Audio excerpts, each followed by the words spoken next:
Supriya, thank you so much for taking the time out to being a part of our 60 Days, 60 Voices initiative, a series of conversations that we at GAME have initiated to really be in touch with all of our partners in the entrepreneurship ecosystem for especially the small and micro businesses, and to be able to understand in today's time, in today's difficulties in a COVID world, what are the pressing challenges, but more importantly, what should we be putting in place to support these small businesses and young people who want to become entrepreneurs at this time, because the jobs are a scarcity, to really understand how can we collectively as a group of partners come together to solve for this. And I'm especially happy to have you as co-founder of Josh Talks on this series, because like I mentioned earlier to you, that it's almost a year, in fact, a little over a year, when I first, when Josh Talks and GAME started, in a sense, interacting and working together on many projects. And I feel like it's only right that we have you here today. But apart from our partnership and engagement with you as an ecosystem partner, your own journey with Josh Talks is so resonant of our ultimate goal of inspiring young people to become entrepreneurs. So my first question to you, Supriya, is really to be able to tell us a little more about what Josh Talks does, and also perhaps segue that into the context of today's challenges with youth in the context of COVID. Absolutely. Firstly, thank you so much for making me a part of this series. Before I begin to answer your question, just to give you a brief background on what we are doing at Josh. So we started Josh about 5 years back with the goal to raise the aspirations of the young. And these are primarily people in the age group of 16 to 25 coming from smaller towns and cities in India who don't have English as their first language. So what we've really been working on is developing content wherein we can showcase relatable role models to them who can give them direction in their own career. So for example, if somebody from a small town wants to become a government officer, and that is one of the highest aspirations that we cater to, how can we have somebody from the same village who's gone out and done that actually share his or her story with them and inspire them to be able to take that step in their life? In terms of the current situation, I think the audience that we cater to is extremely uncertain of the future. From primarily a youth perspective, those who are studying in college right now or are pursuing formal education don't know if they'll have a job at the end of this. There's uncertainty in internships that were supposed to take place in the summer, and that's why a lot of placement cells and colleges have been getting in touch with us to figure out how to utilize the energy of the students at this particular time. And from a small business perspective, because that also forms about 20-30% of our viewership online, there's uncertainty in being able to manage cash. And I think there is a lot of information which is not accessible to this audience, primarily because they don't speak in English. So that's another problem that we are trying to figure out how we can sort of bridge that gap for them. Thanks, Supriya. The information gap, and it's something I'd like to pursue as a beyond a conversation with Josh Talks, as how we can work together. And maybe my third question can be about that. But my second question is really to touch on that aspiration piece and link it both to what you do, but also what GAME was set up for, was to be able to make mass entrepreneurship aspirational. And the idea of mass entrepreneurship is establish businesses that can employ 5+ people. And if you have enough of those businesses, you would have created so many more jobs, right?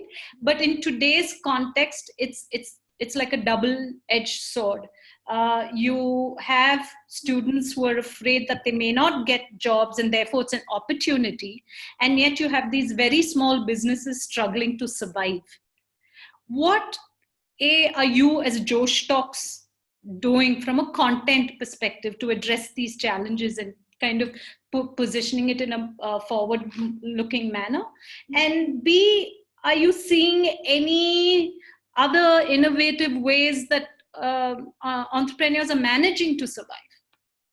Absolutely. So, from the point of view of as an organization, we are actually rolling out multiple different series and talks, especially in Hindi, Marathi, Bengali, and other vernacular languages. The first kind of talks that we are now doing is basically small and medium business owners who are suffering at this time, coming and sharing their stories and talking about how they've sort of overcome their challenges. Because we feel that when it's a first person narrative, it's more relatable to the audience, and there is a bigger take back than someone like us probably talking, or somebody from the government addressing them. So that's the first step that we've taken. Second is that we are actually planning on developing a program wherein these young people or college students who are digitally savvy and are available at this time can actually work with small and medium businesses to help them transition into the digital age. And I think this is something that we would love to even collaborate with you on, because it's an idea that we've been kind of having, that there is energy which is high when it comes to the youth. They are looking at making a difference, they are innovating and trying to come up with solutions, but they're not being able to find the right kind of area where they can actually contribute. So those are the two things that we've been working on.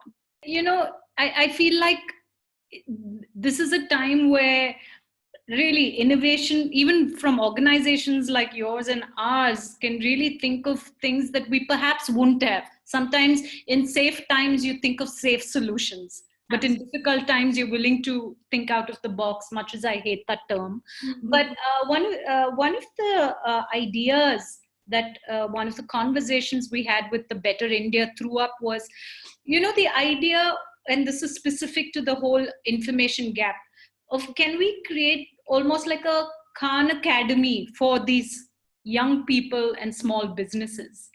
Have you thought about something like that at all? Is that something you'd be interested in collaborating? Or is there something else that you see as a collaborative idea going forward? Absolutely. I think, I think that's a great idea. And this is something that we've also been thinking on, almost like a resource center. So I think what's been great for us is that, we've had the right kind of mentors and investors to kind of guide us through this journey.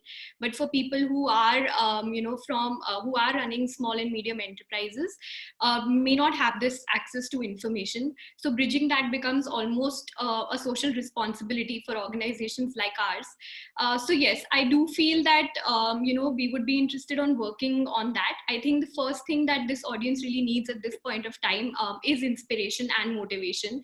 And that's what we are trying to fulfill. And then slowly we're going to move on into more, detailed modules with actionables and information that can actually help people take a decision and change things.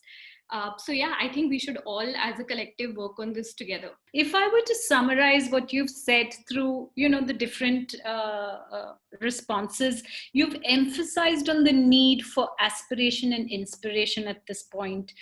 You feel like this is when that can make a huge difference, especially to young people. While they're struggling with the choices they may have or may not have. And the other theme you emphasized on is post the inspiration and aspiration piece, to be able to support that with robust access to information and action it around that. Would that be right? Yeah. Thank you so much, Supriya. I know this is a short conversation, but really the idea is to be able to trigger this into action on the ground. And I look forward to being in touch to take this beyond conversations. Thank you so much. Thank you. Thank you.